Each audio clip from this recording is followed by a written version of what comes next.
Alright guys, welcome to Travel Tuesdays, and I have Danielle again for our two-parter on Japanese festivals. So this one I don't know how to say the name of, so I will leave that to you. Sure. So this is called the Aizu Matsuri, and Matsuri just means festival in Japanese. So it's the Aizu Festival. So Aizu is a district of Fukushima Prefecture in Japan. So it's about 4.5 or 5 hours north from Tokyo. And it's in the western part of the prefecture. Aizu is famous for its samurai history. Everyone loves samurai. Everybody loves samurai. Everyone knows about samurai. That's right. So during the try not to go super deep into Japanese history, but during the Boshin Civil War in Japan, when it was the government troops versus the shogun general troop. This was shogun sounds mid to late 1800s actually. Okay. Yeah. So during the Civil War, Aizu, the Lord of Aizu, and the Aizu clan were fighting for traditional Japan and then samurai values and all of that, whereas the national government and the emperor wanted to westernize the country and make it more like modern and Western in many ways. And the point of the Civil War, or the reason behind the fighting was, this clash between traditional values versus like modernization was kind of the basis. Anyway, so the Aizu clan was for traditional values, and spoiler, they lost. Anyway, but this area of Aizu still has a lot of the samurai history, and so there's this castle. So you can see in the picture, this is called Tsuruga Castle. And we've also got Nishinkan, which is like a samurai school. And there's also the Byakutai, or the White Tiger Brigade, which is actually, you can see in the photo, these students are actually dressed up as the Byakutai, which they were a young brigade of, samurai boys, really. They were about 16, 17 years old, and they were involved in some of the battles in the Civil War. And spoiler, they ended up committing ritual suicide. So, not a super happy ending to the story. But in any case, this particular festival, the Aizu Matsuri, or the Aizu Festival, is to celebrate the Aizu clan and then the samurai history of the area. So, what happens with this festival is lots of the local people sign up, and then they dress in period costumes. So, a lot of them they'll dress up as soldiers, and they'll dress up as samurai, and they'll dress up as historical figures. So it's a really spectacular festival, and you get to see a lot of traditional Japanese costumes and clothing. So if you are a history nerd or an anime nerd, this is a great festival. To be. Perfect. So, I should say this is in Aizu Wakamatsu City. So in the in western part of Fukushima Prefecture. So, Okay. So, so this particular guy is dressed up as he's supposed to be a specific person from Aizu history, and so you can't really see, but actually all of the significant people have got name tags on the side on their shoulder, and it has the name of the person they were, a historical person that they're portraying. That's handy. Yeah, it is handy if you can read Japanese. Well, and the history of the area. I was not familiar with either, so it's a bit more difficult. But hey, you know what? You just appreciate the aesthetics. Oh, of course. Yeah, right? And of course, everybody's very friendly and is willing to pose for lots of photos for you in the festival. You just go, hey! Shashi onegaishimasu! And the guy will be like, okay! And then get into a great pose for you. Well, I guess I would too if I put that much effort into a costume. Oh boy. I'd be like, yay! Yeah, you just take... This photo is actually taken towards the end of the day, and so these guys have been parading around the city since 9 or 10 in the morning, and this was 4 p.m. And he was still super smiley and happy to take photos, so that's exciting. So you can keep going. You can see all the different kinds of... Oh, so this is back again in front of the castle. And so there's also a women's brigade. So they're holding naginata, which is a kind of Japanese spear, which is traditionally wielded by women, which is I'm having pretty so awesome. Many anime flashbacks with these pictures. Well, It gets inspired from somewhere. Actually, but Aizu also has a history of samurai women. And so there are some historically verified cases of, women fighting in some of these battles. And there was in 2011, there was a historical drama based on one of these coming from history, Nijima Yae, who her life story is just is crazy. So she was the daughter from a samurai family, and she learned different artillery from her father. And then she participated in the siege of this castle, and it was a month-long siege, and she was seen shooting rifles and cannons and things at the enemy troops. And then when the castle siege fell and they lost the battle, she escaped down to Kyoto to hunt down her brother or cousin who was blinded, and so she saved him. And then she ended up staying in Kyoto, and she's one of the first Red Cross nurses in Japan. She started a women's university, and if they gave out black belts for tea ceremony, she would have a black belt in tea ceremony. She got really high ranked in tea ceremony. And and she was one of the first, she started wearing Western dresses, and she learned English, and her husband was doing translation. Her life is just fascinating. And anyway, she's from this area in Aizu. And so if you're interested, there's lots to say. There's a historical drama all about her. I can't remember, 50 episodes. English, so that I can watch it. Yeah, well, just read watch it with subtitles. It's fine. Anyway, actually, the subtitles are there in Japanese as well, because the dialect from this area is particularly difficult to understand, even if you're native Japanese. So, that's just added bonus. But if you're interested, check out the taiga drama called Yae no Sakura, which is Yae's cherry blossoms, is what that translates to. So there you go. Anyway, going next. So lots of other historical characters. This guy's blowing a conch shell for some reason. Looks cool. Looks great. I think he's leading the troops, I think is what it's intended. And let's see, what else do we have? Oh, we've got some people with amazing hairstyles. This is a wig made of horsehair, I believe. He's also supposed to be historical general or other character. I should have maybe researched something really fancy. Something very fancy. And then, of course, we got some cutie pies also participating, so some younger kids as well. Let's see, what else have we got? Some great makeup. I wish I could, do that for my everyday makeup routine, but hey, you know what? It's great. So yeah, this is also a particular... And the intention was that this is a particular historical style of, I'm not 100% sure which clan, but that she's carrying this kind of spear and things, and this is historical makeup, and that was, they researched and. Well, I guess if you want to freak out your enemies, this would be a good. It's pretty good. It's pretty good, pretty intimidating. Yeah, and of course, mostly it's local people participating in these kind of festivals, but then he's actually one of the students at the Aizu University in the same city, and so they put a general call out, and sometimes you get so if you're in the area and you ask the right people, somebody who knows somebody, you too can participate in such an amazing festival. Hey, why not? Oh, look at the little cutie pie. I can't handle it. Oh my god, they're so cute. Anyway, so, for example, case in point, let's see. Next photo. I also got to participate.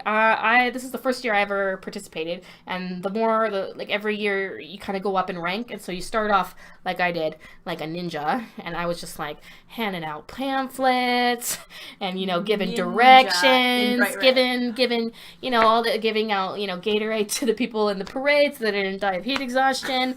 It was well good fun. It was okay. By the way, crazy hot that day, super hot, and so I just practiced my ninja skills, hiding in shadows all the time. It was just way too hot, couldn't handle it.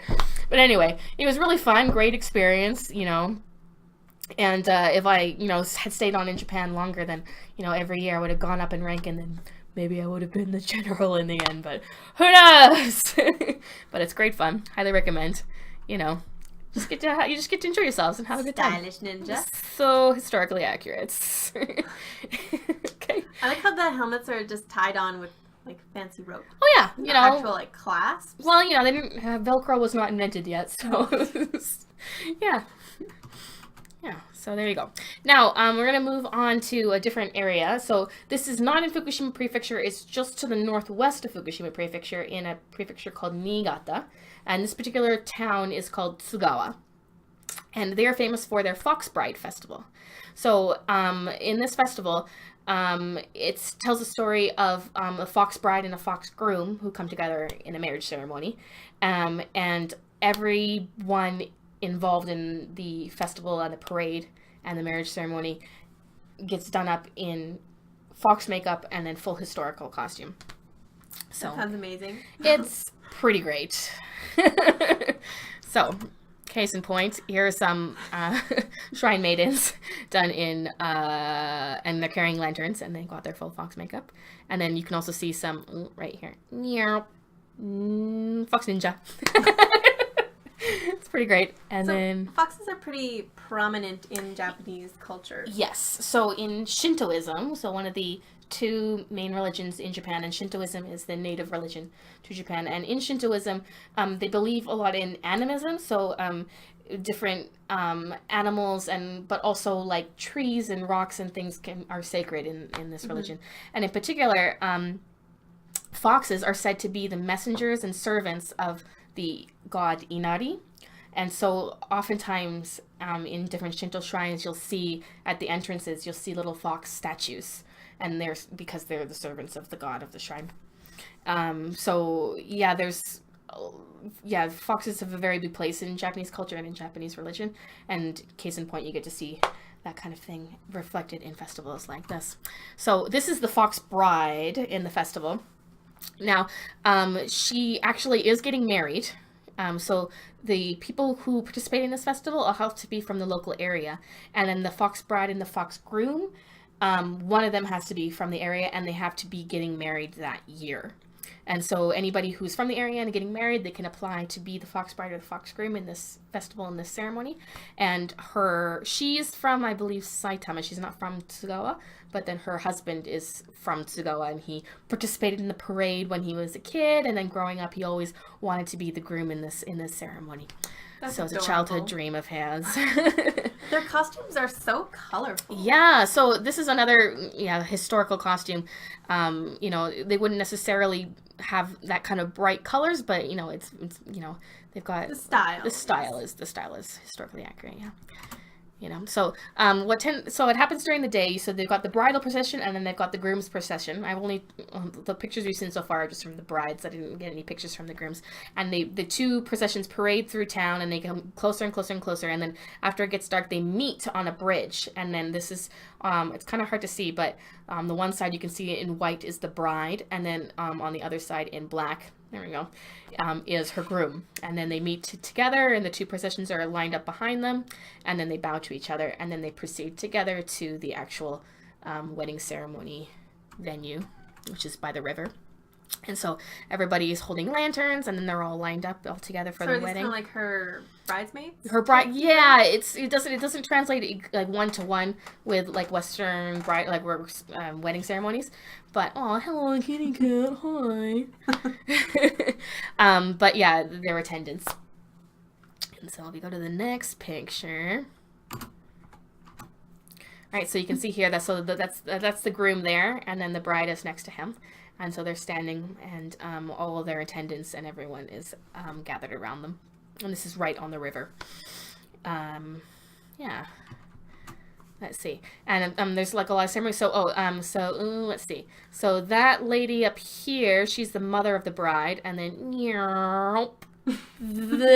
this guy right here, he's the father of the bride. And then they've got like lots of ceremonies. So they've got music going on. So right now they've got the taiko drum is being played. They also had flutes, and then they had a master of ceremonies, and he was explaining everything, and there was other parts of the ceremony. So like this one, let's see, next one is, right, so this is one of the attendants, and she's, that bowl she's holding has actually got sake in it, and she's like, and drinks all that up. And then this guy who's laughing, he's very cheerful, he is the master of ceremonies, and so he's leading everybody through. He had a lot of sake? Well, you can assume, but he was very cheerful. He's like, oh yeah, they're getting married today, how exciting is this? This is great. Well, it was a pretty interesting ceremony. Anyway, continuing on. I guess it'd be a pretty memorable wedding. Yeah, it would. And so they go through the whole ceremony and they get married. And then they go down into the boat and they've got 2 attendants with the bamboo. Well, they're not really oars. They're like, what do you call those? Poles. And then they pull them across the river. And then across on the other side of the river, then the bride and groom get out. And then they walk up the hill to the shrine. And then that's the ceremony is over. So it's a pretty fantastic festival, and you too can get into the spirit of things. And they've got face painting booths set up all over. And for a small fee, they'll paint you, in the fox style, and then you can get your own little fox ears, and it's a good time. So you might as well while you're there. Get into the spirit. It's great fun. Not just the participants and the people watching, but anybody who's in charge of crowd control. This is handsome police officer. Who is also dressed, and his buddy, the also very handsome police officer, Everybody gets into the spirit of things, So, it's great because the whole town kind of comes together and participates, and it's a really fun festival. So, there you go. Aww. Yeah. I like how pretty much everyone is involved in all of this. Yeah. Well, it's the whole town event. They shut down the whole the main street so the 2 processions can come through to each other, and they have face painting set up so everybody joins in, and there's food, and it's a whole day event really, and then into the evening when the actual ceremony takes place. So highly recommend. A++. Right, last festival I want to talk about today. This is the Tajima Gionsai Festival. So the Gion Festival, there's another one that's bigger and more famous in Kyoto. But this is in Tajima, which is in Fukushima Prefecture in Minami Aizu Town. And it's the area called, it's also a town called Tajima. Mm-hmm. And so again, it's about 4 hours north of Tokyo. In the mountains. And in this festival, everyone, usually it's about 40 or 50 young single women get dressed up in full bridal kimono, makeup, wig, everything. Is that different from geisha outfits? So geisha outfits are, so the kimono worn by geisha and the kimono worn for a wedding, they may superficially look similar, but there's a lot of differences. And the makeup is also different. And so this is the beginning makeup, and my hair's tied back because I'm going to get a wig put on. So started at 11 p.m. at night because I got the best starting time ever. Because, of course, we're at a hair salon that doubles as a kimono fitting place. And there's about 40 people trying to get ready at the same time, so you can imagine they have to stagger us. So I started them in the back. Oh yeah, you can see them. That's the preview. See what the final finished product looks like. So that's actually a wig. That is not my real hair. Just FYI. Surprisingly, it was pretty light when I put it on. I was expecting it to be very heavy, but it was pretty light. And then when I took it off, hours and hours later, I was like, oh yeah, it was actually pretty heavy. I could feel the difference after hours and hours. But anyway, so I started makeup process 11 p.m. at night. Then they sent me upstairs to sleep for a couple hours. Could not roll over at all because then I would just smear makeup all over my face and the pillow and everything. So I kind of had to lie down like this and try to sleep for about 4 hours. And I got woken up at 4 a.m. and then got the rest of my makeup, so lipstick and then the wig put on. And then those yellow things are actually hair ornaments, and they get kind of speared into the wig and then into your hair underneath. Can be a little bit painful. Anyway, continuing. So this is probably 5 a.m. at this point. And then we get the covering put on and then more hair ornaments put in. And yes, it's probably 5:30 or 6 at this point. getting closer to the finished product. I'm just wearing like a under kimono right now, though, in white. And then if we continue on, this is the kimono that I was supposed to wear. Now, you may have noticed that I'm a little bit bigger in certain areas compared to some Japanese ladies. So it was a little bit difficult to get the ideal shape, which is a tube. You want to be tube. So I actually got padded with towels to really get that proper tube shape going. So then the final product ended up looking like this. With your adorable sandals. Well, next photo you'll see. Ta-da! That is moi. Shocking, I know. Anyway, so it's about 1 million layers and then a bunch of towels. And luckily it was really early in the morning, so it wasn't super hot, but by the end of the parade, it was just, like, drenched. Like, it was fun. But you have a lot of absorbent layers on. I sure did, so it was fine. So, had a bit of fun with it. This is a close-up with the makeup and then the hairpiece and everything. But you can kind of see in here, in that area, you can see just how many layers are involved here. But, got to meet a lot of new people, a lot of new friends, and so we're all going down together to the procession. So the procession started, we had to meet everybody had to be ready by 7 a.m. So picture this, I started this whole process at like 11 p.m. the previous day. Finally ready at 7 a.m., meet with everybody, then all go down together to the starting point, and then all get lined up in order of seniority and this and the other. And we have to carry the certain things in a certain order. And then we all start, I think it was about 7:30 or 8 a.m., parade through the streets of the town all the way to the temple at the end. And then had to sit in the temple.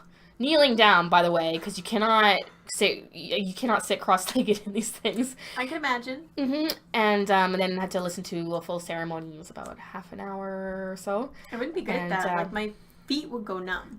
Yeah, pretty much you have to stand up at the end, and I was like, not happening. Like, people need to hoist me. Can't do it. I had to, like, whisper to the lady beside me. I was like, if I fall over, please just prop me up, And so after the ceremony was finished, got to drink a little cup of sake, had a little bit of a snack, and then we just got to walk back, to the starting point on our own. And oh boy, it was so much fun. Yeah, I tell you.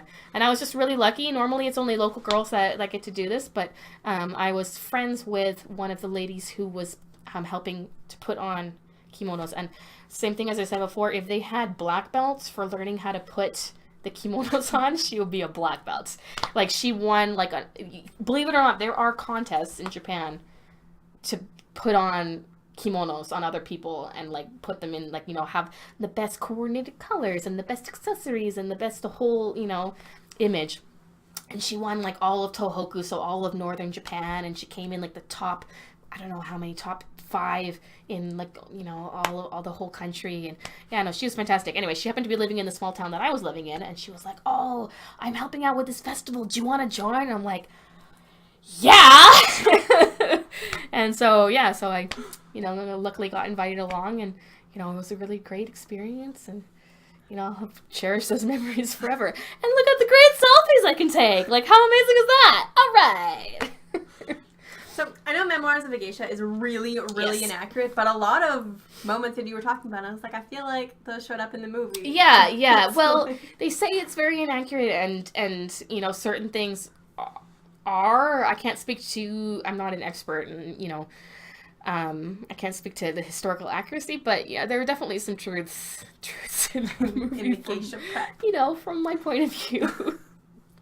But anyway, so it was a great experience. Love to do it, and you can just even if you don't participate, just watching the parade go by, it's pretty spectacular. Everyone's wearing different color kimonos and all wearing, it's fantastic. It's beautiful. Really tasted traditional Japan.